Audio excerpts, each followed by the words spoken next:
Interamericana de Comercio, AmCham Bolivia, da la bienvenida esta tarde al webinar internacional La importancia del compliance en las empresas. Esta tarde tenemos a Jimena Alguacil y Mario Vallivian Cabrera, quienes nos acompañarán durante la sesión.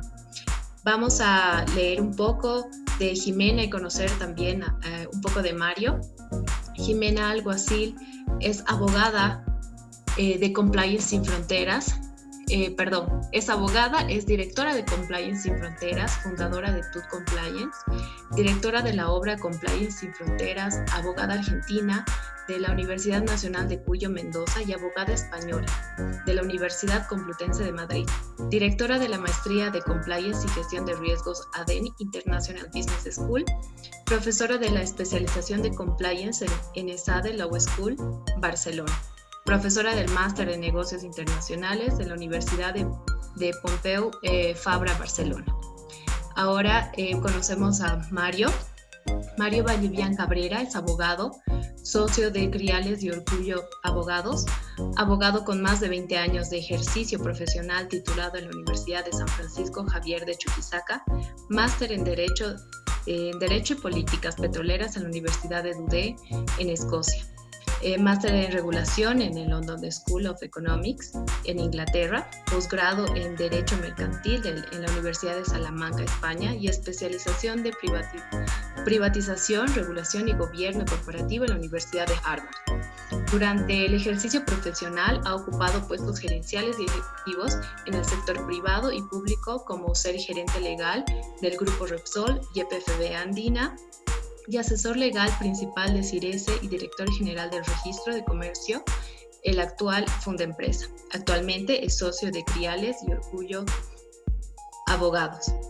También es profesor invitado a nivel de maestrías y posgrados en prestigiosas universidades, incluyendo la UPB, Univalle, la Universidad Andina y las maestrías para el desarrollo de la Universidad Católica Boliviana. Es uno de los autores en el libro Compliance Sin Fronteras y tiene diferentes publicaciones y es frecuentemente entrevistado y citado por prestigiosas publicaciones de Latin Law, Latin American Corporate Counsel Association, y la revista de arbitraje del Centro Iberoamericano de Arbitraje.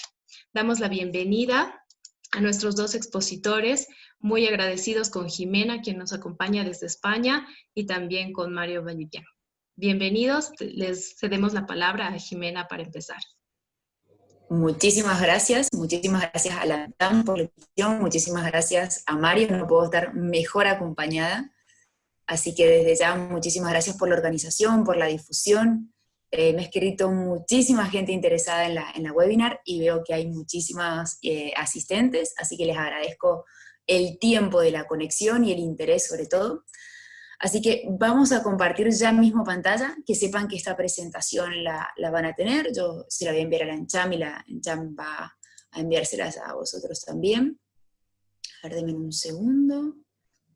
Vale, bien, como bien decía Karen, lo que hablaremos es de la importancia de compliance en las empresas. Cualquier duda que tengan, como tenemos poquito espacio, al final de la webinar vamos a poder aclarar todo tipo de consultas, de dudas que tengan.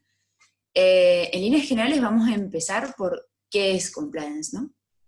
Bueno, aquí hay una pequeña introducción que no vale la pena, que Karen me ha presentado magníficamente, así que no. Pero ¿de qué hablamos cuando hablamos de compliance, no? Básicamente, mi experiencia, como bien mencionaban, es, yo soy abogada argentina, soy abogada también española, hace casi 9 años que estoy aquí, y he tenido la suerte de trabajar con empresas europeas y empresas latinoamericanas en el último tiempo, muy enfocadas en temas de compliance. Sí que es cierto que hay muchas diferencias, sobre todo diferencias regulatorias en unos u otros aspectos, pero sí que es cierto que compliance ha llegado para quedarse. Y lo más apasionante de la situación es que nos encontramos en un momento muy dulce, como digo yo, en temas de compliance. Básicamente, ¿por qué? Porque hemos pasado del latín al inglés. Hemos pasado de romper 20 siglos de tradición, de que las empresas no tenían responsabilidad penal, a establecer el boom de los compliance. A partir de allí se ha generado una dinámica muy interesante en diferentes países, tanto en Europa como en Latinoamérica, que veremos ahora. Pero básicamente el alcance que tiene es que nos hemos encontrado con muchas organizaciones que se vieron involucradas en escándalos corporativos. Y lejos de generar responsabilidad directa para los directivos, lo que se busca es la responsabilidad de la corporación como un todo. Hoy en día, salvando algunas diferencias, en muchos países la responsabilidad de la persona física y de la persona jurídica está muy asimilada. Con algunas diferencias, claro, porque hay delitos que no alcanzan a todas las empresas. Pero hay países que son muy amplios en esta regulación y que es importante que seamos conscientes de cuál es el panorama. Pero si tuviera que definir compliance en una sola palabra, sería autorregulación. Los estados, al regular la responsabilidad penal de las personas jurídicas, han establecido que las empresas tienen que autorregularse a través de lo que se denomina programas de compliance.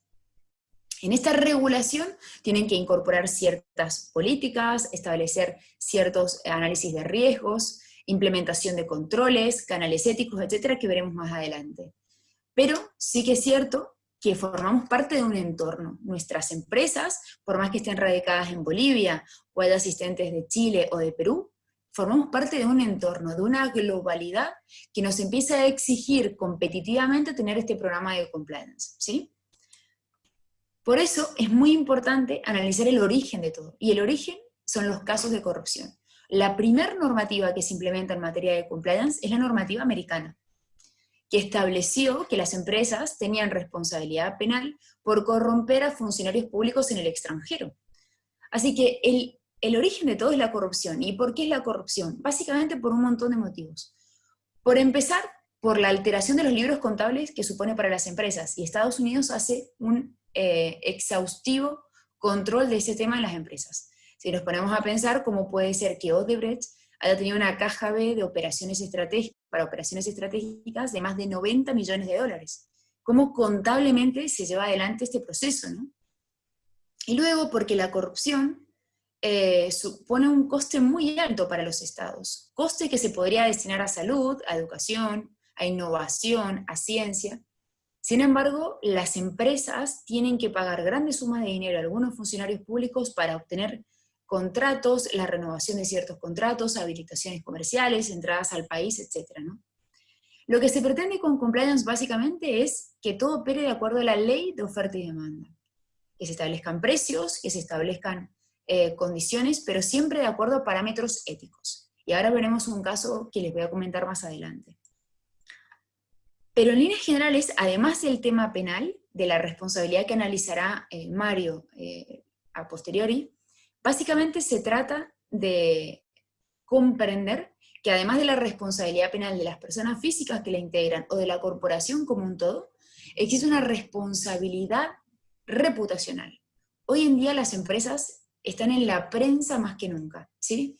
Aquí podemos encontrarnos titulares de prensa reales, que a mí me encanta trabajarlos, para bajar a la realidad esta cuestión, ¿no? La conducta del CEO repercute en la empresa, el caso Odebrecht. La justicia de Colombia impone a la constructora brasileña una multa de 250 millones de dólares. Las multas penales a las empresas ya suman cerca de 2.400 millones de euros solo en España. La Audiencia Nacional imputó a una de las Big Four aquí, Deloitte. Pfizer despidió a 30 altos cargos por incumplir el código ético. El 89% de las empresas asegura fomentar sus valores éticos, pero solo 6 de cada 10 evalúan su cumplimiento. El Fútbol Club Barcelona ha sido una de las grandes instituciones deportivas imputadas por un delito. El cumplimiento normativo es la principal preocupación de las empresas españolas. Accionistas, directores y CEOs deberían entrenarse en compliance. Los fallos éticos son la primer causa de despido de altos ejecutivos. Telefónica despide a 500 empleados por denuncia de sus compañeros. Y la formación en programas eficaces de compliance evita que directivos y profesionales sean elementos de riesgo. Ya con casi 10 titulares de prensa, nos damos cuenta de cómo compliance está en el día a día de las empresas, y cómo es importante que como profesionales, compliance officer, consultores y socios de bufete de abogados, traslademos la importancia de implementar programas de compliance en las empresas, haya situación de crisis o no haya situación de crisis, ¿sí? Eso también lo veremos a continuación.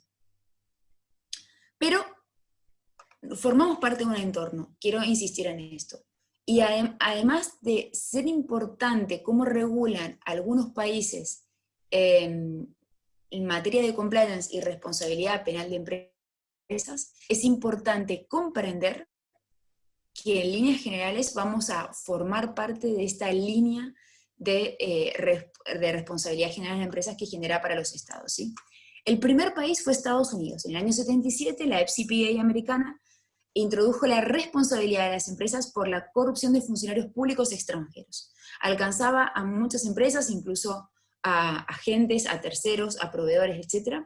Y Estados Unidos, después de muchos cambios, desde el año 77 se introduce la Sarox, la Dodd-Frank, hace un exhaustivo hincapié en el análisis de los libros contables. Considera que son los libros contables de las empresas el reflejo de los actos de corrupción. A partir de allí hay un debate muy interesante sobre pagos de facilitación, pagos de hospitalidad, que no hay tiempo para analizarlo en este momento, pero sí que es una de las primeras normativas que se aprobó. Incluso la normativa, la Dodd-Frank, de protección a los denunciantes, establece de beneficios de hasta el 30% para los denunciantes de irregularidades, que este beneficio nunca supone un gasto para el Estado, sino que es la misma multa que se pone la empresa, el 30% de esa multa se destina al denunciante del hecho, ¿no? Francia es uno de los casos más apasionantes, introdujo la responsabilidad penal de las personas jurídicas en el año 94, estaba limitado a un número cerrado de delitos, sin embargo, se produjo un hecho muy importante y que fue que la empresa estatal de ferrocarriles se vio involucrada en un accidente, se inició una investigación contra esta empresa pública y el Tribunal de Casación francés imputó a la empresa por el delito de homicidio culposo. El delito de homicidio no estaba en la lista, generó muchísima inseguridad jurídica, y a partir de allí se dictó la ley 204 del año 2004, que establece la responsabilidad penal de las empresas para todos los delitos, salvo que la ley diga lo contrario. Todos los delitos, incluso el delito de acoso, el delito de secuestro, todos los delitos alcanzan a la persona jurídica. Pero recientemente, en el año 2016, Francia saca la Loi Sapin II. Es una normativa anticorrupción muy fuerte que pretende alcanzar a unas 1.600 empresas, siempre que facturen más de 500 millones y que tengan más de 500 trabajadores, y obliga a implementar un programa de compliance a todas estas empresas, pero más enfocado en temas de corrupción. Ha sido una de las últimas leyes anticorrupción que sacó un país europeo. Italia establece la responsabilidad administrativa de las personas jurídicas, es uno de los métodos más híbridos, porque si bien establece una responsabilidad administrativa, todo tramita a través de un juez penal, en un proceso penal, por un delito penal y con una condena penal, pero esta divergencia entre la responsabilidad administrativa y penal se halla en que muchos no han encontrado este canal para atribuir responsabilidad penal a la empresa, ¿sí? Entonces establecen responsabilidad administrativa, aunque en líneas generales no es así, ¿no? Chile lo incorpora en el año 2010, exactamente hace 10 años, tuvo 4 reformas desde entonces, y pasar de 3 o 4 delitos a 12 en la actualidad ha sido una de las grandes evoluciones y el primer país en Latinoamérica en incorporarlo. Por otro lado, la normativa de Reino Unido, la UK Bravery Act del año 2010, es una normativa, una de las más duras en materia de anticorrupción, está enfocada solamente en supuestos de soborno, y si bien no tiene mucha aplicación práctica, no ha habido ningún caso resonante a la fecha de sanciones impuestas, lo cierto es que las empresas inglesas lo aplican porque hay que aplicarla, y básicamente porque además de comprender el delito de corrupción pública, corrupción privada y corrupción en el comercio, establece en su artículo 7 que no tener implementado un programa de compliance, o específicamente, como lo dice, no tener medidas adecuadas para evitar la comisión de delitos puede suponer una nueva sanción para la empresa. México es otro de los países, es una de las normativas más complejas, porque México, al tener un estado federal muy fuerte, tiene 33 códigos penales, uno por cada uno de los estados, razón por la cual es muy complejo asesorar a las empresas en México. Nos tenemos que guiar por las normativas de fondo y luego por la normativa concreta de cada uno de los estados. Pero sí que los profesionales en materia de compliance en México vienen hace muchos años luchando contra la corrupción allí, ¿no? España es uno de los casos más llamativos. En el año 2010 estableció la Ley Orgánica 5 del 2010, que solamente establecía la responsabilidad penal de las empresas, únicamente. En la época de la crisis del 2008, las empresas miraron para otro lado, no podían enfocarse en ello, En el año 2012 se generó una pequeña excepción, ya que estaban excluidos los sindicatos y los partidos políticos, y a raíz de determinados casos de corrupción se los incluyó a través de la ley, pero la normativa más importante fue la Ley 1 del 2015, que estableció la responsabilidad penal de las empresas y los mecanismos de exclusión de esta responsabilidad, que es lo que llamaban modelos de sistemas de gestión y de control, ¿no? Fue una de las normativas más interesantes, incluso hace una pequeña mención en la normativa al caso de las pymes. Y desde entonces, lo cierto es que ha generado un boom aquí en España. No solamente porque el Tribunal Supremo se ha pronunciado en más de una ocasión, casi 25 veces, sino que hasta el Ministerio Público, es decir, la Fiscalía General del Estado, ha emitido 2 documentos que se los recomiendo, analizando cómo un fiscal tiene que imputar en estos casos, ¿sí? Un caso llamativo fue la primera sentencia que se produjo el 29 de febrero del 2016, que condenaba a una persona jurídica, la Audiencia Nacional condenó a una persona jurídica a la disolución. Esta empresa se dedicaba a la exportación de maquinarias y, aprovechando el tráfico al Caribe, digamos básicamente a Venezuela, volvía a España vacía, entonces dijeron aprovechemos el viaje y traficaban droga.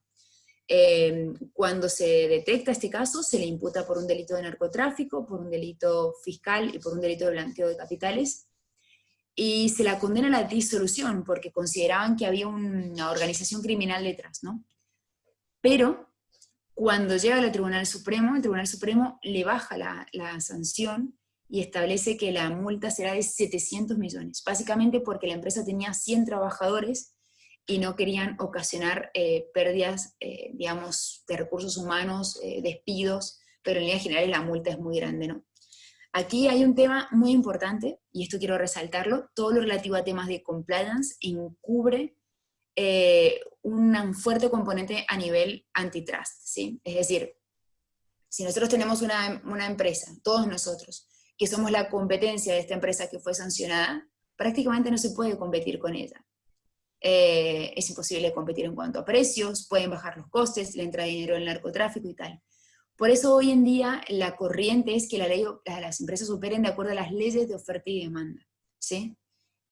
Porque compliance encubre una competencia y lo que se quiere es que estén en el mercado solamente las empresas éticas, ¿sí? Brasil, la ley de la empresa limpia en el año 2013, muy enfocada también en temas de corrupción, establece la importancia de los programas de compliance para vincularse con el Estado, y el reglamento posterior del año 2015, 8420, la ley argentina 27.401, también del año 2016, la Oficina Anticorrupción también ha dictado unos lineamientos muy interesantes. Perú en el año 2016 incorpora la ley 30.424 y el decreto legislativo 1352. Del delito de corrupción de funcionario público ya se han sumado casi 8 delitos, ha tenido 3 reformas en estos 4 años, y el avance también ha sido muy, muy notorio, ¿no? Y finalmente Colombia está regulado en el Código de Procedimiento Penal, tiene una ley anticorrupción, pero de todos estos países, Colombia es el único país con responsabilidad administrativa. Básicamente porque el órgano sancionador es la Superintendencia de Sociedades, que ha aplicado varias sanciones, pero el resto de países los podríamos considerar o penales, una fuerte responsabilidad penal, o responsabilidad administrativa. Incluso Colombia ha presentado 2 proyectos de ley para pasar de responsabilidad penal a administrativa. Lo mismo que Alemania, que no está mencionado aquí, ha adoptado un método de responsabilidad administrativa y su intención es pasar a la responsabilidad penal también. Este es el panorama. Nos encontramos con una infinidad de normativas en materia de compliance, tanto en Europa, en Latinoamérica, e incluso en Oceanía. En Australia y Nueva Zelanda hay una fuerte componente también, la India lo viene implementando, y Latinoamérica tiene una cuenta pendiente. Hay muchos países que aún no tienen una regulación concreta en materia de responsabilidad penal para las empresas. Uruguay, Paraguay, Bolivia también es otro, que lo analizaremos ahora con Mario. Y los países que la tienen implementada han sufrido muchos cambios, muchas actualizaciones. Así que compliance, como bien dicen muchos profesionales, ha llegado para quedarse, y no hay ningún retroceso en este país, en este tema. Ningún país ha retrocedido en su regulación, siempre ha ido a más, ¿no? Pero también hay estándares internacionales, lo dejo aquí a modo de ejemplo para que lo tengan. la UNE 19.600, la ISO 37.000 en anticorrupción, la UNE 19.601, la 19.602 de compliance tributario, hay una reciente 37.002 de canales éticos y la 37.000 de gobernanza, ¿sí? Las dejo aquí, las pueden encontrar en las redes sin ningún problema. ¿Y por qué es importante todo esto? Porque al final muchas empresas operan en más de una jurisdicción, sean grandes multinacionales o pymes. Las empresas operan en más de una jurisdicción y es importante determinar en esta gran multijurisdiccionalidad cuál es el método que vamos a adoptar. Hay un método centralizado que, como bien dice la palabra, centraliza todo en la matriz y la política de compliance de la matriz se baja al resto de filiales. Hay un método descentralizado que tiene en cuenta cada filial de manera independiente, como si fueran islas. Y hay un método mixto o híbrido que se ha generado recientemente, que es que la política de compliance siempre descienda de la matriz, pero al aplicarla en el resto de filiales se tengan en cuenta las realidades locales, ¿sí?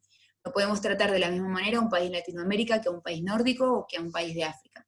Es importante comprender estas divergencias, ¿no? A partir de ahí, ¿cómo lo ponemos en la práctica, no? Los países han regulado de diferente manera, pero en líneas generales todos los puntos son muy similares. Hay que partir de 3 líneas: prevenir, detectar y corregir. Y a la hora de prevenir tenemos un montón de mecanismos, desde el código ético, las contrataciones con el Estado, la protección al denunciante, pero básicamente resalto los que están en color rojo, ¿sí? El rol del compliance officer es clave, el código de conducta también, el canal ético, el análisis periódico de los riesgos. Nuestros riesgos no son los mismos en enero que ahora, y no serán los mismos en febrero del año que viene. Capacitación y comunicación continua. Es clave comunicar a toda la organización qué es lo que se puede hacer en materia de anticorrupción, qué es lo que se puede hacer en materia de secretos empresariales o no, cuál es nuestro código ético, cuál es nuestra política de gestión de la documentación, etc. Y el compromiso de la alta dirección es fundamental. Serían como las patas de una mesa, que si una de las patas está un poco inestable, nuestra mesa se cae. Estos elementos son fundamentales, independientemente del análisis que podamos hacer de los terceros, del monitoreo continuo, de la auditoría, el rol de la auditoría, pero en líneas generales les he querido englobar aquí los puntos principales que hay en materia de compliance. Las formaciones son fundamentales. Hoy en día se implementan formaciones con contenidos animados, con contenidos interactivos, a través de la dinámica de juegos, y el resultado es muy productivo para la empresa. Incluso hay muchas empresas que lo comunican en sus redes, en su página web, y es la forma que tenemos de incentivar el uso del canal ético y básicamente conocer y generar trabajadores influencers, ¿no? Trabajadores que puedan comunicarnos irregularidades, o incluso proveedores. Hemos tenido una fuerte demanda de formación a proveedores o a franquicias en temas de compliance por la repercusión que estos terceros tienen en la marca, ¿no? Aquí, por ejemplo, les pongo un ejemplo de una animación con un caso real. Luego lo pueden escuchar. Y gestión de crisis en tiempo de compliance. En esto pasaré rápidamente para no detenerme mucho. Pero hablamos de continuidad del negocio, ¿sí? Tenemos que determinar en estos momentos de crisis cuál es el rol del compliance officer. El rol del compliance officer es tan importante cuando la empresa va bien, cuando la economía nos ayuda, a cuando nos encontramos en una situación de parálisis económica como la actual, ¿no? Será necesario tomar nota de lo que está funcionando y lo que no, cuál va a ser el plan de acción, si el compliance officer va a formar parte del comité de crisis, cómo se va a gestionar, cómo va a ser el proceso de toma de decisiones, etcétera, ¿no? Además, la reevaluación de los riesgos, esto es clave. Se va a producir alguna alteración de los libros contables, hay empresas que están alterando sus estados contables para obtener liquidez bancaria, para cobrar su bonus a fin de año de acuerdo a la rentabilidad de la empresa, etc. Han habido trabajadores infectados, se ha cortado la cadena de suministro, se ha cortado la relación con los proveedores, obviamente que han sido situaciones de reevaluación que vamos a tener que plasmarlo en nuestro mapa de riesgo, ¿no? A esto se suman las terceras partes, vamos a tener que gestionar a nuestros proveedores. Hemos tenido algún proveedor mayoritario del que hayamos dependido, algún colaborador principal, hemos comunicado a los inversores, hemos comunicado a los socios efectivamente cuál va a ser la marcha de la empresa durante estos momentos. Otro tema a tener en cuenta es la gestión de la comunicación. Las empresas se han impregnado de redes sociales, han comunicado incluso situaciones de altruismo, de donación, etc. Y hay que saber gestionarlo, porque obviamente el consumidor se da cuenta cuando la empresa se está aprovechando de alguna situación en concreto para obtener ventaja. A la gestión de la comunicación se añade la revisión de las cláusulas contractuales. Este famoso caso fortuito, fuerza mayor, que se incorporaba solamente para cuestiones medioambientales, hoy en día está generando un colapso en los tribunales. Se están resolviendo contratos de patrocinio, contratos con terceros, contratos con proveedores, contratos a futuro, etc., sobre la base de este caso fortuito, fuerza mayor, que ha paralizado los contratos y que en algunos casos no se había incluido, ¿no? Es más, hay muchos países, como por ejemplo Nicaragua, que no se ha declarado el estado de alarma, lo que ha impedido que una de las partes rescinda el contrato debido a que no se reconocía la situación, ¿no? Y finalmente las contrataciones, ¿no? En las contrataciones será clave no ir por canales paralelos, ser absolutamente transparentes, ser ágiles, ser rápidos, pero básicamente actuar por canales transparentes que nos permitan acreditar que hemos cumplido todas las pautas de nuestra política de contratación e evitar irregularidades. ¿Por qué? Porque el COVID trae consigo muchísimos supuestos de corrupción que hay que tener en cuenta, ¿no? Pero, insisto con esto, como abogada además, no es una ventaja, no es una cuestión jurídica, ¿sí? Esto es importante trasladarlos a nuestros clientes, a nuestra alta dirección. Compliance no solamente es un tema legal que hay que cumplir, sino que es una ventaja competitiva. En más de una ocasión he trabajado con empresas, tanto europeas como latinoamericanas, en donde hemos mirado si el proveedor tenía programa de compliance, si nos ha hecho tener algún formulario, algún checklist, etc., ¿no? Pero en este sentido, si bien consideran, y esto me parece importante hacer un minuto para tratar este tema, si bien consideramos que es muy difícil instaurar la cultura de compliance en las empresas, la verdad es que el sector privado ha hecho mucho esfuerzo para implantarlo. ¿Por qué? Hace un par de años atrás estuve trabajando con una empresa de renting, un mercado muy muy fuerte, en donde eran muy comunes los regalos, viajes, partidos de Champions, torneos de golf en Tokio, safaris en África, antes y después de la firma de un contrato. Obviamente que advertí que esto no se podía hacer, que nos íbamos a encontrar en una irregularidad, e incluso podría salpicar la marca de la organización, pero consideraban que era la mejor forma que tenían de fidelizar a sus clientes. Pues al cabo de 8 o 9 meses me llaman por teléfono y me dicen, se canceló todo. Ya no hay más regalos, ya no hay más partido de Champions, ya no hay más cenas, ni viajes, etc. La pregunta que me hice fue, ¿ha ocurrido algo, no? No, no había ocurrido nada. Y esto es una de las cosas que siempre planteo en las charlas. Básicamente, las personas a las que ellos les hacían regalos, sus empresas tenían una política de compliance que les impedía aceptar esos regalos. Así que hoy en día, el sector multinacional, todas las corporaciones multinacionales, están exigiendo mucho a las empresas con las que se vinculan, sean pymes o multinacionales, tener un programa de compliance. Así que va a llegar el momento en que no vamos a poder aceptar un regalo porque nuestra política de compliance también nos lo impide. Hay un fuerte esfuerzo del sector privado en instaurar una cultura de compliance y la verdad es que en algunos países ha tenido muchísimo efecto. Aquí indico algunos puntos: implementar una cultura de concienciación, fortalecer los escenarios de confianza, facilitar la participación en las operaciones de reestructuración, facilitar que el órgano de administración no se vea abocado a asumir responsabilidades penales, promover la competencia leal, etc. Pero básicamente, y aquí quiero insistir, que en todas las operaciones de manejo hoy se están incluyendo en las due diligence tema de compliance. ¿Por qué? Básicamente porque la responsabilidad de la empresa que se va a adquirir se transfiere al adquirente. Así que la empresa que va a adquirir a otra quiere saber cuál es la situación penal de esa organización. Otro tema son los seguros de responsabilidad civil. En muchos países no se asegura la alta dirección por temas penales o por temas civiles si no tienen un programa de compliance. Las terceras partes nos están exigiendo tener un programa de compliance y nosotros recíprocamente también se los vamos a exigir, ya sea inversores, ya sea proveedores, ya sea clientes, ya sea subcontratadas, ya sea franquicias, etc. Los bancos están pidiendo programas de compliance para ofertar o para, digamos, ofrecer financiación bancaria.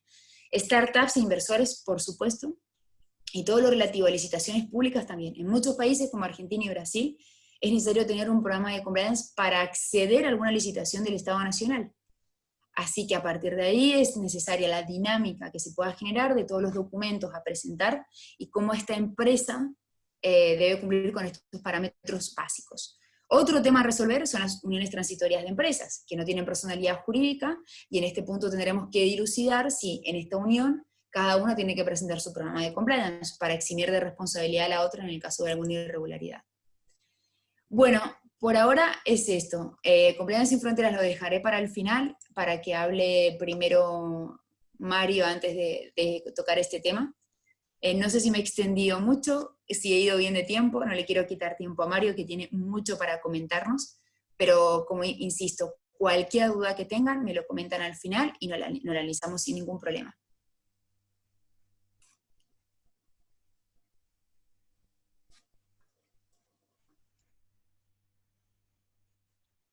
Muchas gracias, Jimena. Muchas gracias, Jimena. Ahora vamos a invitar a Mario para que,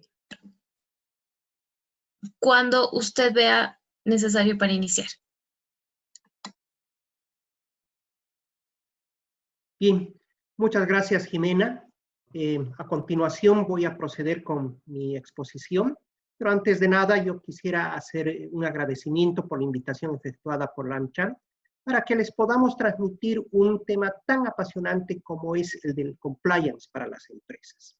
Asimismo, yo quisiera agradecer personalmente el grato honor de poder compartir esta conferencia y todos los aspectos vinculados con el compliance para las empresas, juntamente con Jimena. Bien, antes de empezar propiamente dicho con la presentación, simplemente a manera de disclaimer, manifestarles de que todos los puntos de vista, expresiones y opiniones que sean efectuadas durante el desarrollo de esta presentación, por favor, van a ser atribuidos exclusivamente a mi persona y cualquier equivocación, error, también deberán ser atribuidas también a mi persona. Sobre la base de estos antecedentes, queremos partir para el desarrollo de esta conferencia sobre tres premisas fundamentales. La primera es la que se refiere al corporate compliance, en el sentido de que cuando hablemos del mismo vamos a hacer hincapié y vamos a hacer referencia a lo que viene a ser ese compliance vinculado y relacionado con las empresas y organizaciones del sector público, para diferenciarlo de lo que es el public compliance, que no es objeto de esta presentación. Segunda premisa es la que se refiere al cumplimiento de las regulaciones externas e internas. Tal como mencionaba justamente en este aspecto Jimena, lo que queremos es hacer hincapié de que cuando se habla de obligaciones que tienen que ser cumplidas por las empresas, tenemos que enfocarlas tanto desde el punto de vista de las obligaciones externas, es decir, aquellas que han sido emitidas por el gobierno central, departamental o municipal, así como las obligaciones internas que asumen las respectivas empresas desde un punto de vista de la autorregulación que éstas van a cumplir. Y una tercera premisa es la que se refiere específicamente a que el compliance constituye una herramienta desde nuestro punto de vista poderosísima para tratar de prevenir, detectar y gestionar todos aquellos actos de corrupción y riesgos legales que estén destinados justamente a tratar de mitigar o de establecer, desvirtuar lo que vendrían a ser esos cumplimientos a las regulaciones externas e internas. Ahora bien, a efectos de poder conceptualizar todo este tema y nuestra presentación, hemos traído las siguientes encuestas simplemente a manera de referencia. La primera de ellas se refiere a la Asociación de Examinadores Certificados de Fraude, que es una asociación que tiene base en los Estados Unidos, con 75,000 miembros alrededor del mundo y es con presencia en más de 150 países. Entonces, ¿qué es lo que han hecho? Ellos han hecho una encuesta en base a la cual se han obtenido ciertos resultados que para nosotros son importantes justamente por lo que les vamos a manifestar. Por una parte, han observado que hasta mayo de la presente gestión ha habido un incremento del 68% de fraudes. ya vamos a ver en qué tipos de fraudes específicamente. Y lo más interesante dentro de todo esto es de que se espera que en el transcurso de los siguientes 12 meses exista un incremento también del 93%. Ahora, en función a esto, veamos cuáles son los tipos de fraude que han estado resurgiendo y que se espera de que en el transcurso de los siguientes meses empiecen inclusive a aumentar en cuanto a su magnitud. Tenemos el fraude relacionado con temas de salud, el robo de identidad, el fraude de seguros, lo que viene a ser el fraude cibernético, lo que son los fraudes en cuanto a préstamos y temas bancarios, lo que es común, el soborno y la corrupción, y finalmente lo que se refiere al fraude en el registro de los estados financieros. Simplemente a título ejemplificativo vamos a tomar en cuenta algunos de estos aspectos. Por ejemplo, el que se refiere al robo de la identidad, que es algo que ha estado apareciendo recientemente y que está vinculado justamente con aquella apropiación de los datos personales para que después puedan ser utilizados y empleados en temas delictivos o ilícitos. Las figuras clásicas que han estado apareciendo es la que se refiere al phishing y al malware. Inclusive, simplemente a título ejemplificativo, hemos tenido una reciente experiencia en nuestro medio, acá en Bolivia, vinculado con un comunicado que ha sacado la AGETIC, en el sentido de que tengamos nosotros cuidado en todas aquellas comunicaciones que vienen por parte de esta repartición estatal, ya que uno de sus adjuntos va a tomar o se va a apropiar de la información que nosotros podamos tener dentro de nuestros computadores. Otro de los ejemplos viene a ser el fraude cibernético y la figura típica es la del hacking, en donde también existe una apropiación de los datos y de la información que está vinculada con las personas y las empresas para que después también sea mal empleado. Y finalmente, algo que a nosotros también nos puede afectar y nos llama mucho la atención es la que se refiere al fraude en los estados financieros. Es decir, cuando se producen alteraciones, modificaciones de manera engañosa en los estados financieros de las empresas. A título de ejemplo, recientemente se ha dado en Alemania un caso ejemplificativo con la firma Wirecard, que está dedicada exclusivamente a lo que viene a ser la transferencia de pagos electrónicos. La magnitud del escándalo por todas las alteraciones que han sido efectuadas en estos estados financieros es de tal magnitud de que inclusive este caso ha sido parangonado en Alemania, como fue en su momento el caso de Enron en los Estados Unidos. Y estamos hablando de un boquete que se ha hecho a estos estados financieros de alrededor de 2.000 millones de euros. ¿Ustedes se pueden imaginar la magnitud de todo este escándalo? Bien, esa es una encuesta. La segunda encuesta que queremos traerle es la que está relacionada con un estudio de abogados con base en Estados Unidos, que es la firma Miller y Chevalier, que tiene oficinas en diferentes lugares de la región y también del mundo, y que ha contado para esta encuesta también con la participación de prestigiosos estudios de abogados en la región. ¿Cuáles son los resultados más importantes de esta encuesta a efectos de esta presentación? La primera, que nos dice en qué medida cree que las leyes anticorrupción son eficaces en el país en el que trabaja. Y fíjense, Bolivia se encuentra en el penúltimo lugar, si tomamos en cuenta las columnas que están con rojo, y en donde definitivamente y contundentemente se señala de que no son efectivas estas leyes anticorrupción en nuestro país.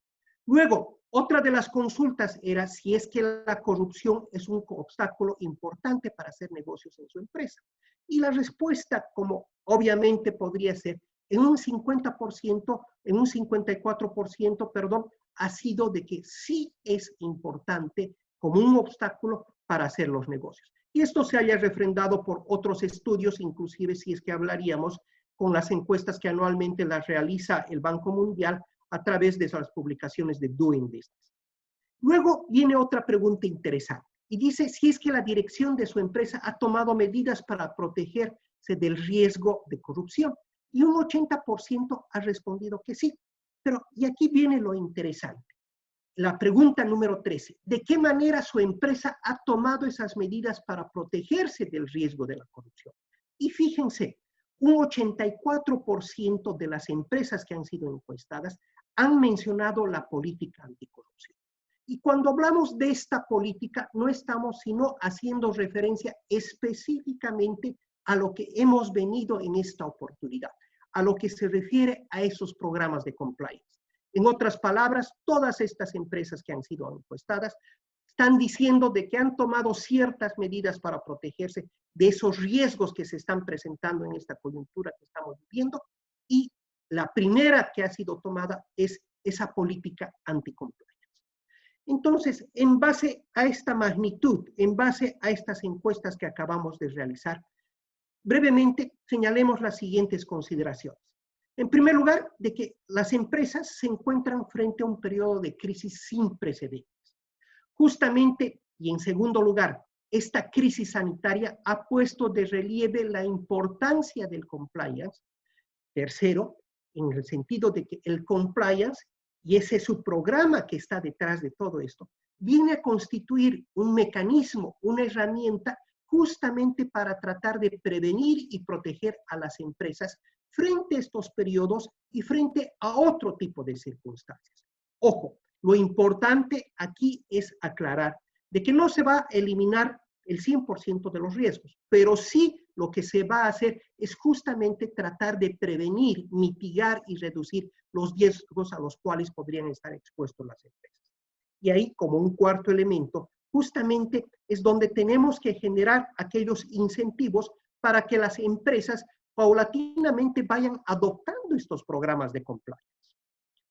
Ahora bien, ¿qué es lo que hemos visto desde nuestro punto de vista cuando hemos estado asesorando sobre la implementación de estos programas de compliance? ¿Qué es lo que nos han estado diciendo las empresas y sus responsables o sus ejecutivos? En primer lugar, se nos ha dicho de que se trata simplemente de un checklist, y nosotros afirmamos en forma categórica de que esto es falso. Y es falso porque todo este programa constituye una nueva forma, una nueva cultura empresarial, un nuevo estilo, una nueva gestión de administración de las empresas basada en valores. Por otra parte, se nos ha dicho de que solo está destinada para las grandes empresas. También afirmamos en forma contundente de que esto es falso. Si bien existen empresas de gran envergadura, empresas transnacionales que han estado implementando paulatinamente y en mayor magnitud todos estos programas, pero sin embargo esto no implica desde ningún punto de vista de que las mismas no puedan ser implementadas y aplicadas también por las pequeñas y las medianas empresas. Por otra parte, se nos ha dicho de que se trata simplemente de un modelo en el cual se puede copiar y pegar.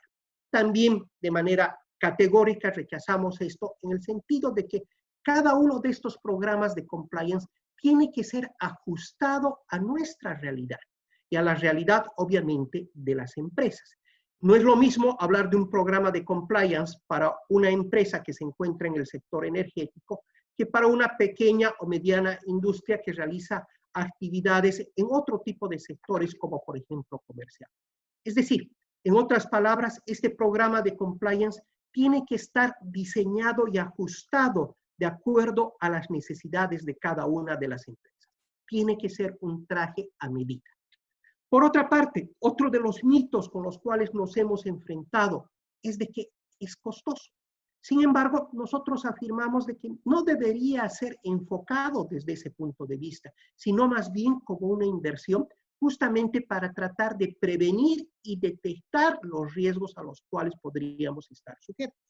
Lo costoso sería cuando, una vez de que se haya incumplido con esas obligaciones, se tengan que pagar las respectivas multas, tengamos que pagar a los abogados, peritos, tengamos que pagar las pólizas de seguros, etc. Y es ahí es donde más bien cuando se incurriría en los costos respectivos.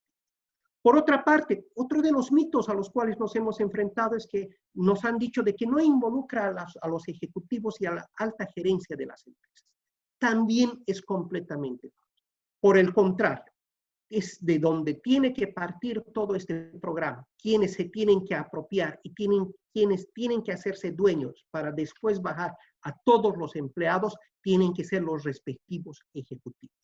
Vale decir de que serán ellos los que tendrán que dar el tono, los lineamientos, las guías, para que después pueda abarcar al conjunto de todas las personas que estarían involucradas dentro de una determinada empresa. A nivel anglosajón, inclusive, existen unos términos que dicen tone from the top, es decir, es un tono desde la cúpula, desde la cabeza. Y finalmente, un último mito al cual nos hemos enfrentado es de que este es burocrático. También lo rechazamos en el sentido de que no va a constituir una instancia más, un obstáculo más dentro de la estructura que tiene una empresa. Por el contrario, esta va simplemente coadyuvar en todas esas labores con ese objetivo primordial que hemos estado señalando, el de tratar de detectar y prevenir esos riesgos por incumplimientos para la empresa. Entonces, en base a esos mitos y de la forma en la cual los rechazamos, ¿cuáles son las ventajas competitivas de todo este programa de compliance? El primero de ellos se refiere a de la prevención de los riesgos, que es lo que hemos estado manifestando. Esta es una herramienta poderosísima para detectar y prevenir riesgos de tal forma de que podamos generar las alertas respectivas a las empresas frente a eventuales incumplimientos. Por otra parte, viene a constituir también un control para los proveedores. ¿Y por qué para los proveedores y los distribuidores con los cuales trabajan las empresas? Porque puede ser de que estos también cometan algún tipo de actos de corrupción o hechos ilícitos que afecten a la misma empresa. Entonces, lo que vamos a tratar de buscar es de que también este programa de compliance alcance a los mismos y se encuentren sujetos a sus líneas, a sus códigos, como lo vamos a ver enseguida. Otra de las ventajas competitivas es de que este programa reduce la exposición de la responsabilidad de los ejecutivos y de los mismos empleados de las compañías, justamente por lo que hemos estado manifestando, al tratar de prevenir y detectar los riesgos con anticipación. Reduce los costos asociados, que es lo que habíamos mencionado, porque los costos más bien van a ser por otros aspectos que no están vinculados específicamente con la implementación de este programa. Sirve para captar también clientes como otra ventaja competitiva, en el sentido de que vamos a preferir nosotros como clientes el de poder buscar algún tipo de asesoramiento, servicio o la compra de bienes con aquellos que tengan implementados este tipo de programas en los cuales justamente lo que se está tratando de prevenir y de detectar son incumplimientos legales, y lo vamos a hacer preferentemente con relación a aquellos que no lo tengan. Y finalmente, y otra de las también más importantes, es la que se refiere a que mejora la imagen y la marca de las empresas en el sentido de lo que mencionaba también Jimena. Uno de los activos fundamentales que tiene toda empresa es justamente su imagen, y es algo que puede caerse, que puede afectar muchísimo desde el momento en que estemos cometiendo algún acto de corrupción o que esté relacionado con algún tema de fraude. Bien, esto es simplemente a título ejemplificativo para la implementación de todo un programa de compliance en donde se tienen que, como ustedes imaginar, cumplir con una serie de etapas, pues aplicar e implementar el mismo. Tiene que partir por una etapa de desarrollo, de una implementación, de una evaluación permanente que tiene que existir, y luego mantener continuamente alimentado todo este programa de compliance. No vamos a profundizar este aspecto, como les decía, simplemente a título ejemplificativo, porque donde nos vamos a detener en primera instancia es en lo que se refiere a la identificación de las obligaciones de cumplimiento. Y bien, cuando hablamos de las obligaciones de cumplimiento, y es lo que mencionábamos justamente en la parte de las premisas, tenemos que ver aquellas obligaciones de carácter externo que tienen que cumplir las empresas y también las de carácter interno. Con relación a las obligaciones externas podemos distinguir dos, una que se refiere a las regulaciones internacionales y la otra a las nacionales. Dentro de las regulaciones internacionales, también a título ejemplificativo, se encuentran, entre otras, por ejemplo, la Convención Interamericana contra la Corrupción, la Convención de las Naciones Unidas también contra la corrupción, un plan andino que también está vinculado con este aspecto, y las soft laws, que enseguida vamos a hablar sobre las mismas. En cuanto a las regulaciones nacionales, tenemos la Ley de la Lucha contra la Corrupción, Enriquecimiento Ilícito e Investigación de Fortunas, la Ley de Congelamiento de Fondos de Personas Vinculadas con el Terrorismo, protección de denunciantes y testigos, así como una serie de reglamentación que ha sido emitida por la ASFI y la Unidad de Investigación Financiera. Valga acá hacer la siguiente aclaración. No es que con esto se acaban las obligaciones que tienen que ser cumplidas desde un punto de vista externo y formal por las empresas. Simplemente se trata de ejemplos que les estamos manifestando, porque como ustedes se podrán imaginar, después todo este listado tendrá que ser cumplido en función al giro y al objeto de las empresas, desde el punto de vista del cumplimiento de obligaciones laborales, ambientales, prácticas anticompetitivas, etc. Enseguida vamos a ver lo que vienen a ser las autorregulaciones internas y nos concentremos brevemente en lo que vienen a ser estas regulaciones de carácter externo. En lo que se refiere a las regulaciones internacionales, ¿por qué las traemos a colación si es que se trata de tratados y convenios suscritos a nivel de gobierno y de qué manera podrían afectar a las empresas? Y las traemos porque dentro de sus preceptos, dentro de sus estipulaciones, se establece la creación de sistemas o de programas de compliance que tendrían que ser de alguna forma adoptadas por las empresas. A título ejemplificativo, por ejemplo, en el pacto establecido a nivel de la Comunidad Andina para la lucha contra la corrupción, específicamente se señala de que las empresas deberían contar con mecanismos de autorregulación sobre registros de contrataciones públicas, adquisiciones de activos y todo lo que se refiere, por ejemplo, a la competencia desleal. Entonces, ahí es donde viene el link, ahí es donde viene el vínculo para que paulatinamente las empresas también vayan adoptando estos mecanismos de autorregulación. Por otra parte, dentro de estas regulaciones internacionales tenemos las denominadas soft laws.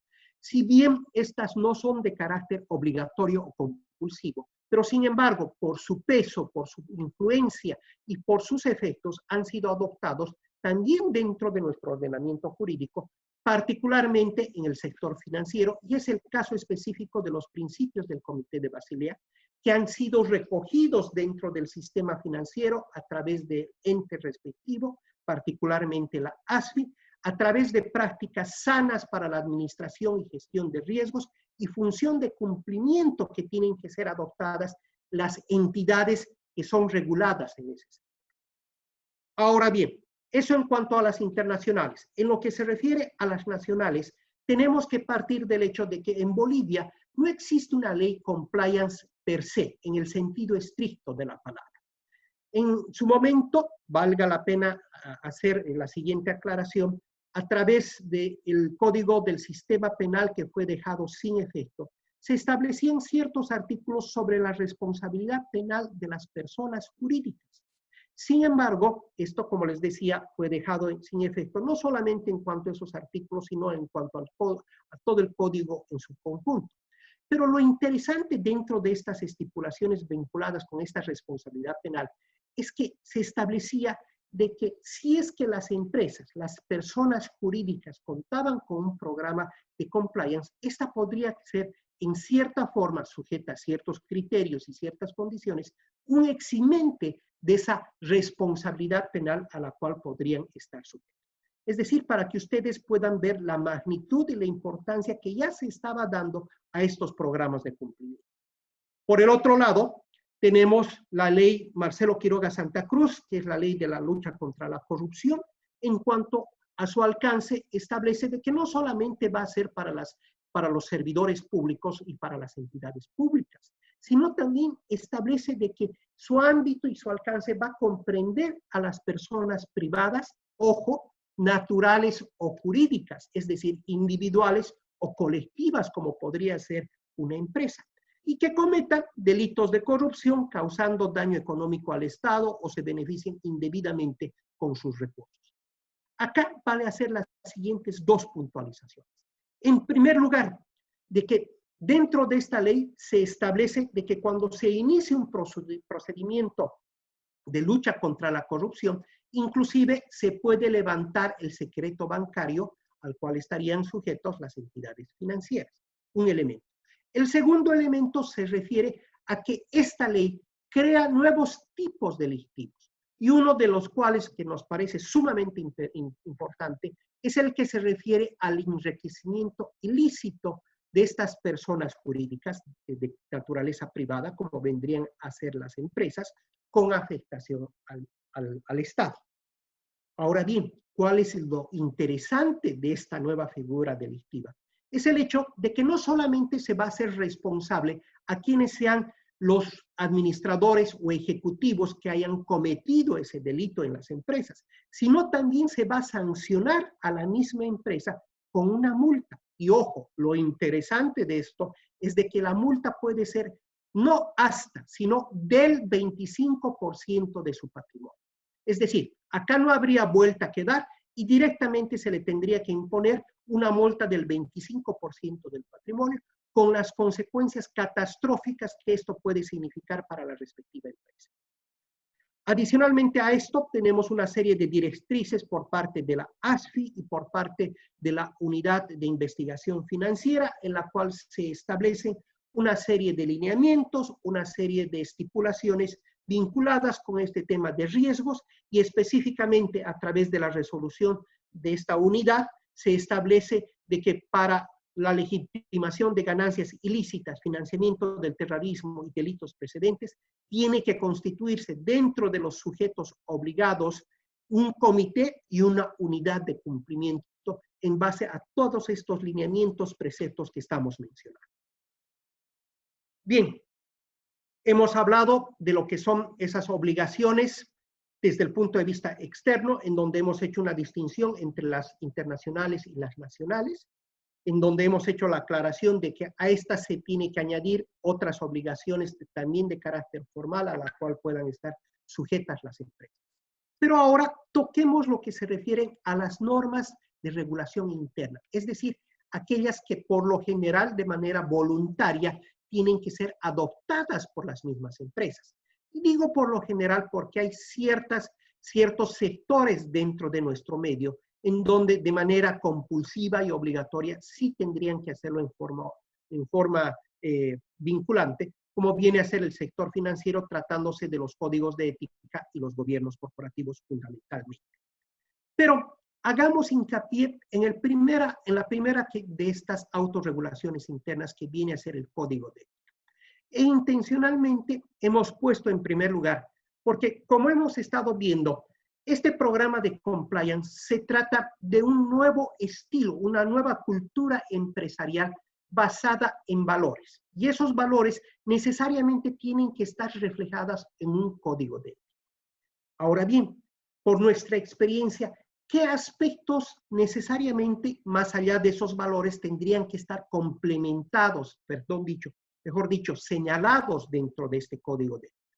En primer lugar, estipulaciones en cuanto a su infracción o transgresión por parte de los empleados de las empresas. En segundo lugar, el hecho de que exista algún compromiso escrito por parte de los empleados para acogerse a ese código y que lo está reconociendo. Y un tercer elemento, que lo hemos visto en otros sectores que no necesariamente es el financiero, en donde estos códigos de ética también son exigidos para que puedan ser cumplidos y observados por parte de los proveedores o distribuidores. Es decir, adoptando los valores que tendría esa empresa contratante, lo cual nos parece una medida acertada.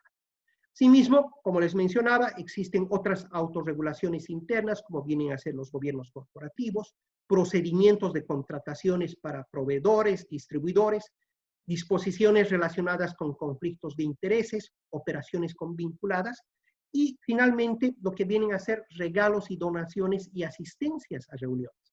Sobre estos dos últimos, cabe manifestar de que en algunas de las empresas hemos visto de que se han establecido ya sea procedimientos específicos o dentro del mismo código de ética algunas estipulaciones como tal.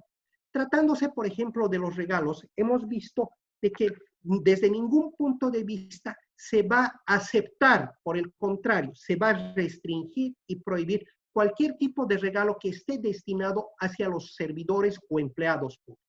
Por otro lado, también hemos visto de que hay que tener muchísimo cuidado con las donaciones y estas deberán estar restringidas cuando tengan por finalidad tratar de contraprestar, sea como contraprestación por un servicio que habría efectuado algún empleado o servidor público.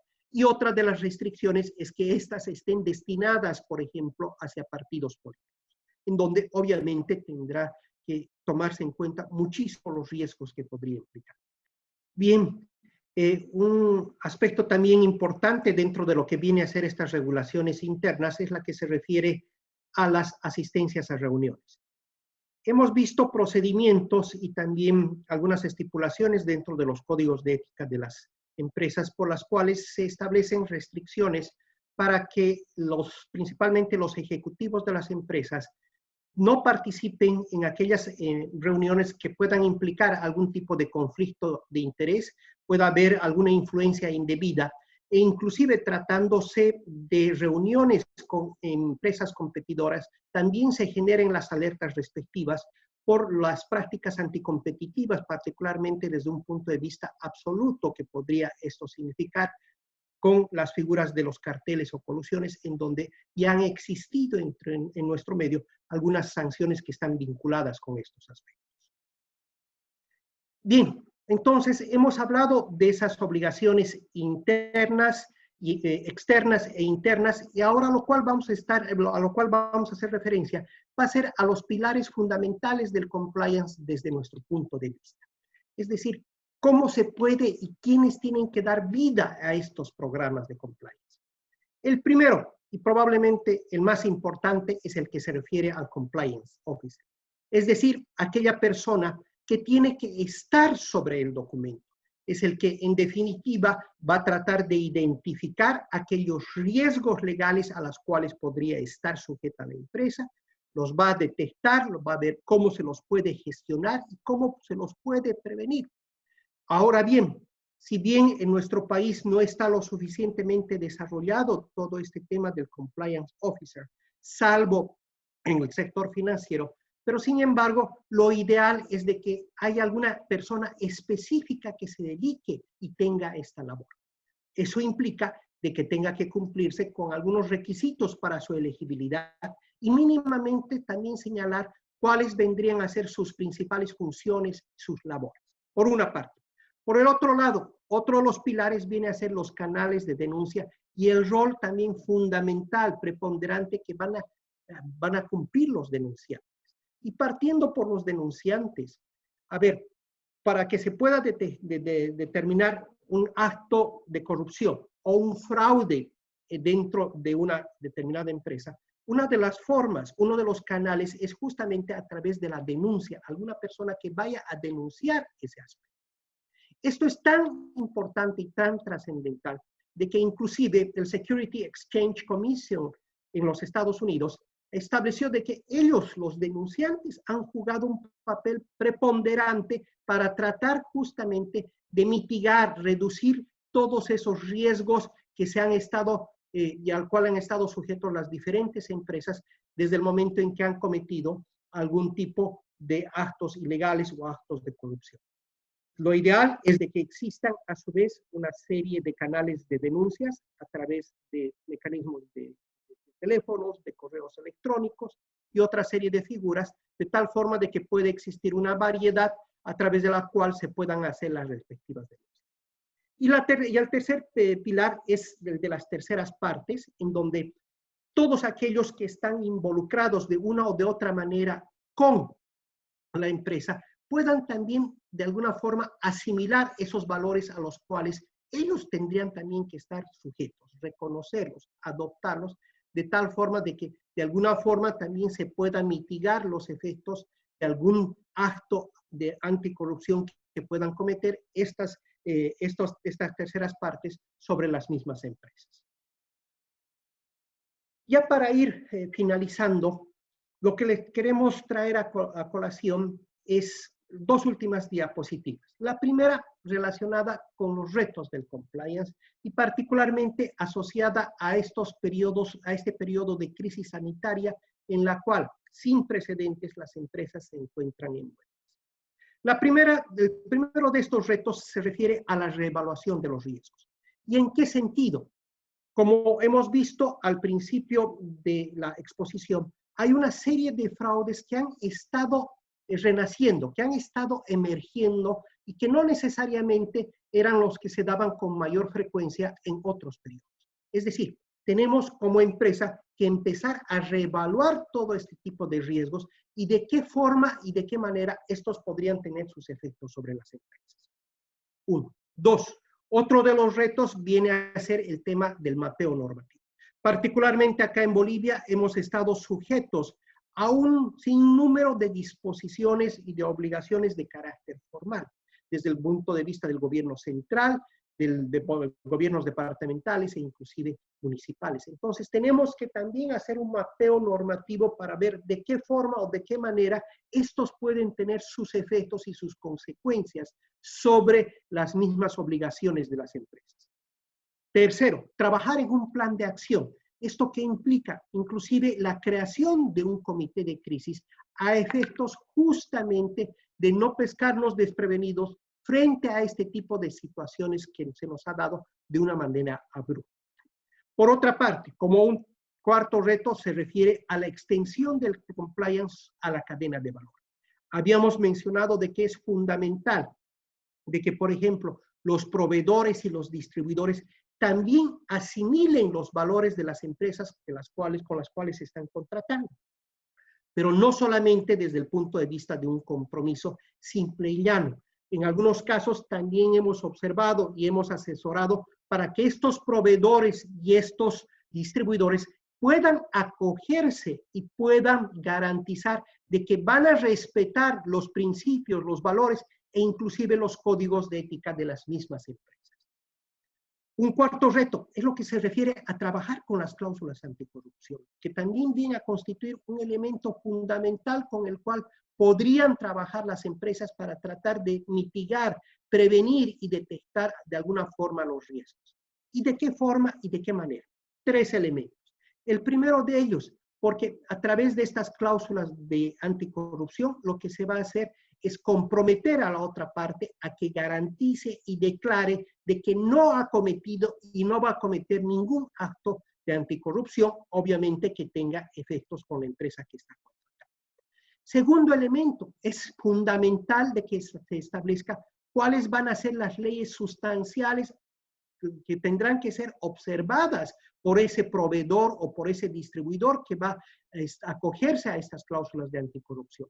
E inclusive hemos visto algunos casos en los cuales las leyes sustanciales no eran única y exclusivamente las leyes bolivianas, sino también en otros casos se iba mucho más allá porque se les decía a estos distribuidores y proveedores de que observen y respeten lo que vendrían a ser aquellas leyes de Estados Unidos, de Inglaterra, de Brasil, que están vinculadas justamente con estos temas de lucha contra la corrupción y el soborno. Y finalmente, como un cuarto reto que está vinculado con todo lo que se refiere al compliance, es no tenerlo simplemente en el papel. ¿Y a qué viene todo esto? Y porque nos ha tocado vivirlo, y nos hemos encontrado con una situación en la cual se nos acercó un potencial cliente y nos decía de que necesitaba en forma inmediata el de poder contar con un programa de compliance, porque era una exigencia que le estaba solicitando y realizando una empresa con la cual quería realizar un negocio fuera del país. Como hemos estado observando, este programa de compliance es más que un papel. Se trata de una cultura de valores y que tiene que ser elaborada dependiendo de las características, la naturaleza, las obligaciones a las cuales va a estar sujeta la respectiva empresa. Y por lo tanto, todo esto, como veíamos en algunas de las diapositivas, implica un proceso. Y esa parte del proceso comienza con la identificación, con el desarrollo, y después paulatinamente se lo tiene que ir cumpliendo. Bien. Para ir cerrando esta presentación, lo que les hemos traído son algunas consideraciones finales a manera de conclusión. La primera de ellas se refiere al rol o al papel de las empresas, que desde nuestro punto de vista es preponderante dentro del programa integral de lucha contra la corrupción. Es decir, de que acá las empresas también van a jugar un rol trascendental en la medida en que ellas también vayan adoptando cierto tipo de autorregulaciones particularmente internas, de tal forma de que a su vez pueda prevenirse y detectarse estos riesgos de esta naturaleza. 1. 2. El rol, el papel, los lineamientos de las asociaciones empresariales y el ejemplo de las empresas más importantes también desde nuestra perspectiva es vital. ¿En qué sentido? De que a través de las asociaciones empresariales, como vendría a ser la AmCham, por ejemplo, que se puedan señalar cuáles son los beneficios, las ventajas competitivas que tendrían este tipo de programas, con ese objetivo y con ese foco que hemos estado siempre tratando de señalar a lo largo de esta conferencia y que se refiere justamente al tema de prevenir y detectar todo ese tipo de incumplimientos.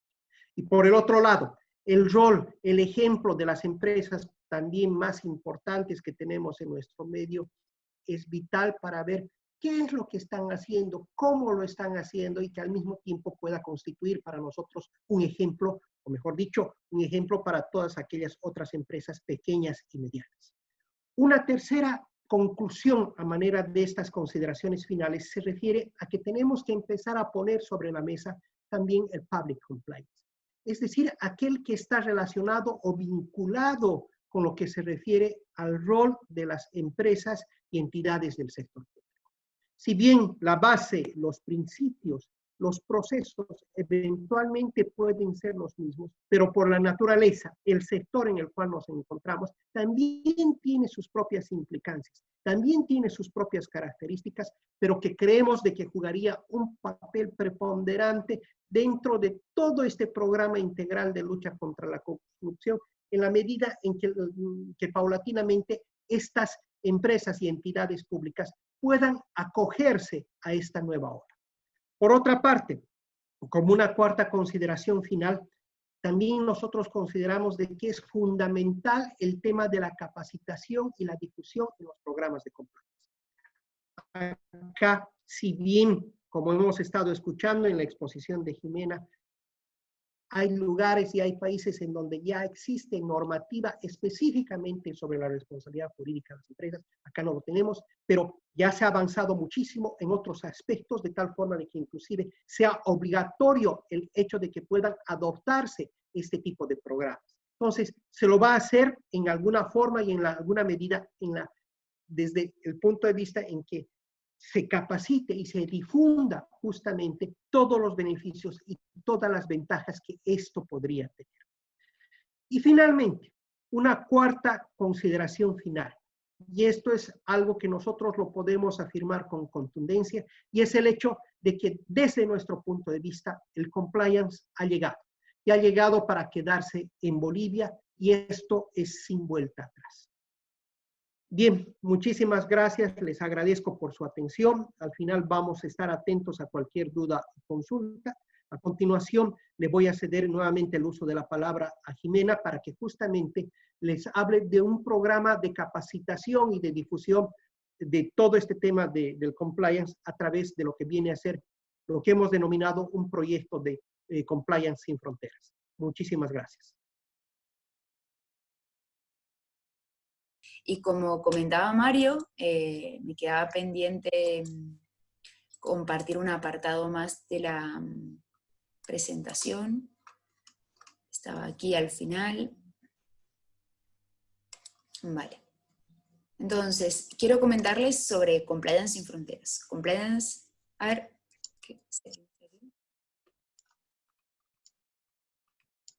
como les dije, la presentación la van a tener aquí. Compliance sin Fronteras. ¿Qué es Compliance sin Fronteras? Compliance sin Fronteras es un libro. Básicamente hace un año y medio empecé a dirigir un libro que se llama Compliance sin Fronteras. Es una obra colectiva en la que el 1 de julio se lanzó con 31 capítulos de 38 autores de más de 20 países. El libro está estructurado sobre la base de dos apartados fundamentales. Por un lado, la normativa en materia de compliance por expertos de cada uno de los países. En Argentina participa Emanuel Fluyá de Día, en Bolivia Mario Vallivian, en Costa Rica, por ejemplo, Pilar Chavarría, que es la Compliance Officer del Athletic, de Francia, Pedro Montoya, que es el Compliance Officer de Airbus. Expertos de cada uno de los países se han sumado para trasladar los aspectos fundamentales en materia de compliance que hay que tener en cuenta en cada país, cuando tenemos que implementar un compliance en sentido amplio, ¿no? Y luego temas prácticos que se han ido sumando, todo lo que es generación de cultura, mapas de riesgos, apoyo de la alta dirección, aspectos procesales, todo lo que es responsabilidad social corporativa, gobierno corporativo, tecnología aplicada a compliance, todo lo que es compliance y blockchain, inteligencia artificial, etc., está todo en este libro. ¿Qué ocurre? Cuando decidimos lanzar el libro, más o menos era la época del COVID, cuando se inició todo aquí en España, más o menos en marzo. Entonces hicimos un replanteamiento y buscamos cuál era la mejor forma en este momento que nos encontrábamos de ofrecer un producto que esté en constante actualización. Esa es la clave. Que los capítulos, si sufren algún cambio, se puedan actualizar en el momento y que se puedan sumar nuevos capítulos. Así surge Compliance Sin Fronteras. Compliance Sin Fronteras es una comunidad digital a la que se accede poniendo en el buscador clubcompliancesinfronteras.com para tener toda la información sobre los autores que se han sumado, sobre los temas que se tratarán y sobre todo los temas que se van sumando. Como les decía, lanzamos con 38 autores, pero ya se han sumado más de 100 post-lanzamiento. La Compliance Officer de Globo, de Cabify, Compliance Officer de Philips, del Athletic de Madrid, del Fútbol Club Barcelona, de empresas como Repsol, van a aportar cuál es su visión en temas concretos. En temas tecnológicos hay compliance, un capítulo desarrollado por el Compliance Officer de Microsoft para Europa, compliance y fintech, es un tema muy interesante, compliance en fondos de capital riesgo, pero también y fundamentalmente los temas que atañen para desarrollar un programa de compliance eficaz, ¿sí? Yo voy a compartir un momento, a ver, les voy a pasar el enlace para que lo tengan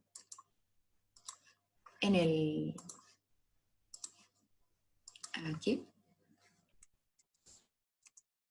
Vale, lo tienen en el chat y lo que voy a hacer es compartir rápidamente el video.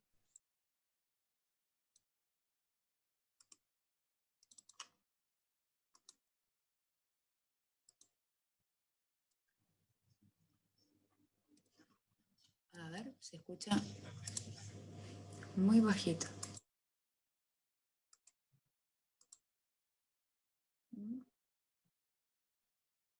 A ver si está acá. Ah, aquí está. Vale, va de nuevo, ¿eh?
Bueno, era muy importante, a ver, que les mostrara este video, que nos ha encantado su desarrollo, ha sido desarrollado por unos animadores de Latinoamérica, y queríamos trasladar de una manera dinámica e interactiva lo que es Compliance Sin Fronteras. Compliance Sin Fronteras tiene dos planes, lo pueden ver en la web, un plan cultura y un plan liderazgo.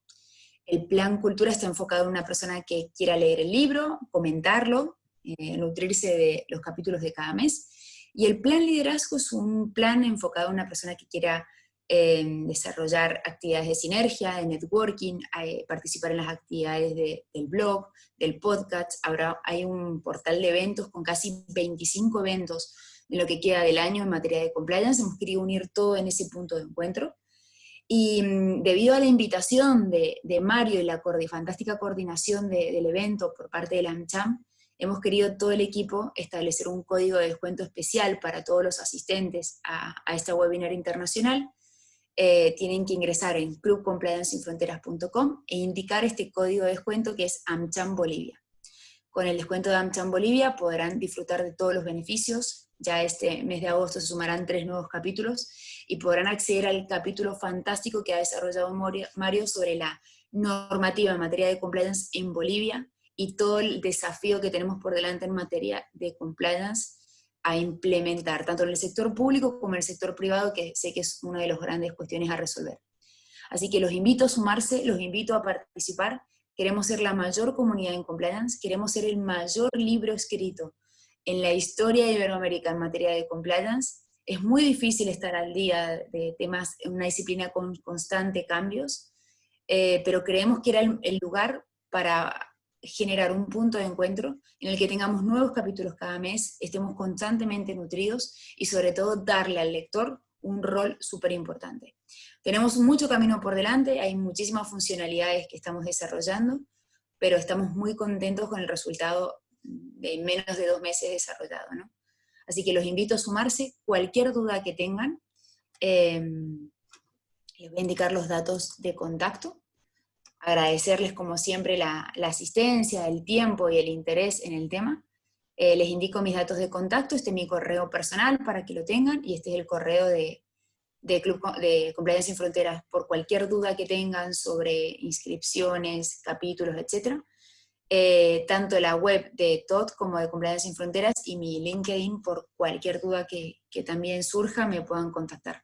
Agradecerle muchísimo a Mario que me haya invitado a esta webinar. Es un placer haber compartido este momento con él. Espero algún día conocernos cuando pase este caos que nos ha invadido, podamos interactuar en persona, ¿no? Conocernos. Y a la AmCham por la fantástica difusión y organización. La verdad que estoy más que agradecida de todo lo que han desarrollado para hacer posible este evento. Así que muchísimas gracias. Muchas gracias, Jimena, y también Mario. Vamos a entrar a la parte de consultas que ya han ido dejando los participantes en el chat. Y tenemos acá una de Fabio Barragán, que es para ti, Jimena, que dice: ¿la póliza 3D para empresarios y compliance son complementarios o cuál es su relación? Pues no conocía ninguna póliza 3D. A ver, ¿a qué se refiere con la póliza 3D? En líneas generales, las pólizas de responsabilidad civil siempre han asegurado a los directivos, a las personas físicas de las empresas. Sí que es cierto ahora que para protegerlo ante posibles responsabilidades civiles o penales, se está exigiendo que la empresa tenga un programa de compliance. Básicamente, ¿por qué? Y aquí hay un tema en que engloba todo lo que es responsabilidad de la persona física y responsabilidad de la persona jurídica. Por empezar, la responsabilidad del directivo alcanza hasta el programa de compliance. Yo como directivo, como administrador de la empresa, tengo que implementar un programa de compliance para eximir de responsabilidad al consejo de administración y a la empresa. Es decir, la clave es asegurar que he tomado todas las medidas que sean necesarias para evitar que la empresa incurra en responsabilidades. Todos aquellos supuestos que no alcancen directamente serán responsabilidad del administrador. A ver si nos pueden aclarar en este punto a qué se refiere con las pólizas 3D. Bueno, lo vamos a esperar la aclaración en el chat para que lo vayan poniendo. Exacto. Vamos a la siguiente consulta, que es de Claudia Gómez, que dice: en países en los cuales impera la corrupción en todos los niveles de gobierno y que involucra además a empresas privadas, ¿qué acciones se deben tomar, tanto a nivel de gobierno como en las empresas privadas? Bueno, esto Mario debe tener mucha información, pero en líneas generales es muy importante que todos los sectores luchen contra la corrupción, ¿no? Desde la parte pública Bolivia, por ejemplo, debería poner en marcha algún mecanismo legal para implementar internamente alguna normativa en materia de responsabilidad de las personas jurídicas. Está haciendo una exigencia de la OCDE, está haciendo una exigencia del Mercosur en general, y por otro lado, las empresas tienen que también implementar programas de compliance, generar esa conciencia al sector corporativo y vincularlas a las empresas con las que se relacionan, ¿no? Yo creo que hay una fuerte presión por parte del sector privado de implementar programas de compliance para establecer canales éticos en las contrataciones, ¿no? Muchas gracias. Tenemos acá otra consulta de Roger que dice, doctor Mario, la extinta ley número 1005 del Código de Sistema Penal previa la responsabilidad penal de las personas jurídicas, sin embargo, fue abrogado por aspectos sociopolíticos. ¿Considera esa abrogación un retraso en materia de compliance? Sí, definitivamente. Tal como hemos tratado de reflejar durante esta exposición, hay una serie de beneficios y hay una serie de ventajas que tiene el de poder implementar todo este programa de compliance. Creo que independientemente de que se haya dejado sin efecto todo ese código de sistema penal, eventualmente se debería evaluar el de poder en algún momento ya empezar a poner sobre el tapete este tema de la responsabilidad penal de las personas jurídicas. Muchas gracias, Mario. Bueno, hemos tenido unas cuantas preguntas más en el chat, pero por cuestión de tiempo ya tenemos que ir cerrando la sesión de hoy. Agradecemos tanto a Jimena por su participación y a Mario por estar el día de hoy. Antes de terminar, vamos a invitar a la licenciada Gisela Morales, gerente general de AmCham. Bueno, muy buenas noches. Quiero agradecerles en todo caso a Jimena, a Mario, por estar presentes el día de hoy. Pese, como me comentaba Jimena, a los temas técnicos que, bueno, suelen suceder ahora con webinars en internet, etcétera, pues también a los participantes por haber estado ahí pendientes de tan importante información, con quienes también pensamos trabajar y continuar trabajando con lo que es compliance en Bolivia y poder fortalecer mucho más.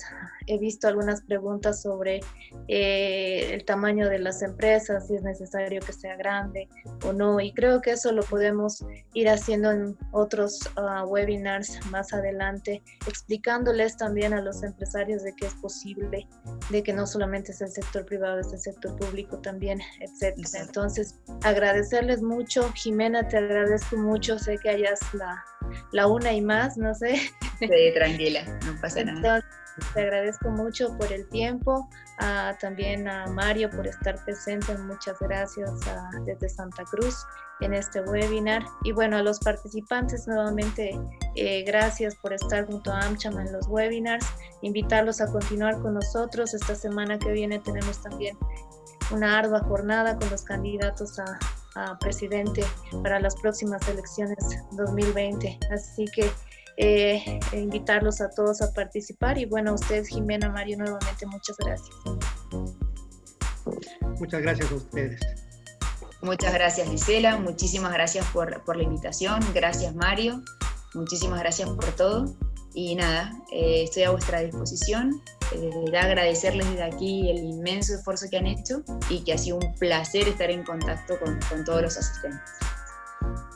Sí, a mí simplemente también no me resta sino agradecerles por toda esta organización, por la participación brillante de Jimena, orientándonos justamente a nivel internacional cómo se están dando las cosas y cómo después podríamos nosotros también empezar a sembrar esa semillita dentro de nuestro país, que es fundamental dentro de toda, no solamente esa crisis sanitaria que tenemos, sino esa crisis de corrupción que se presenta dentro de nuestro país. Sí. Muchísimas gracias. Totalmente de acuerdo, y seguiremos seguramente ya este año y también el próximo y a futuro planeando nuevas actividades. Muchas gracias y muy buenas noches. Muchas gracias a todos. Buenas noches. Muy bien, hasta luego. Cuídense mucho.